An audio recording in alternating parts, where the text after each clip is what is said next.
The first piece of advice I'd give to merchants that haven't got moving yet is waiting will not help you. There may be some sort of cost, whether it's a resource or tool cost that may be associated with meeting these new requirements. So it's important you get started on those right away so that you can implement and budget accordingly. What I would say to them is you better get going and stop standing still. The problem is a lot of people are under this idea that because the new requirement doesn't kick in until April 1 of next year, that they can sit back and if they've got one last report within this next, few months here, that they're good for a year. It doesn't work that way. When a requirement starts to take place, that means you need to be doing it at that point. Now we're in the window of about 6 months. We're getting close to that 6-month mark that they really need to start moving. You're going to have some entities which implement the requirements and meet the controls, and you're probably going to have some that are still waiting. And unfortunately, the ones that are waiting are likely to get breached and, going to pay a price for that. It should be something that begins now. You don't want to wait until April 1st to be doing this.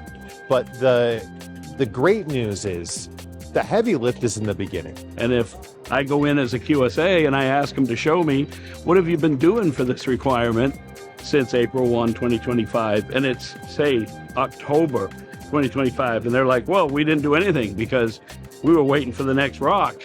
Doesn't work like that. Yeah, so this is a tough one because what we're seeing is whenever you have technical infrastructure that you need to implement, even though you might have a simple e-commerce tool out there that may only need just a little bit of code put in the header of your e-commerce page, what people don't realize is the tuning aspect of it, right? And really qualifying everything that's on that web page and all of the scripts that are there, understanding what they're doing, knowing what they're doing. Even though the tool helps and gives a lot of insight and understanding, they still need to take the time to, 1, go through a sales process, 2, get it implemented, and then 3, make sure that to the QSA that it's a well-managed tool and that you're tracking, and we got months of data that shows that there's analytics and that you guys are actually managing the stuff that's going on. So it's not as simple as like, oh, I'll just get the tool and I'm done.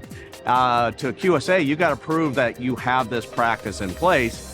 And it needs to show that it's been in place since, March 31st, 2025. So now's the time that people need to be implementing this tool because, and they need to be tuning it, because we're going to be looking at those reports and what's out there. And if we see a lot of red, flags in there because of their tool or whatever, that's saying, hey, you got all this stuff that you haven't authenticated or you haven't inventoried or you haven't checked out.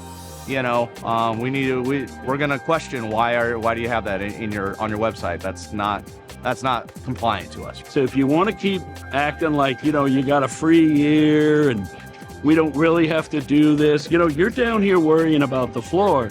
The attackers are up here somewhere and you need to keep aiming at the ceiling to block them. And you have to have security and layers and you have to have multiple hoops and traps. And if you don't, you're going to get breached. After March 31st, there's no avoiding it. You're non-compliant.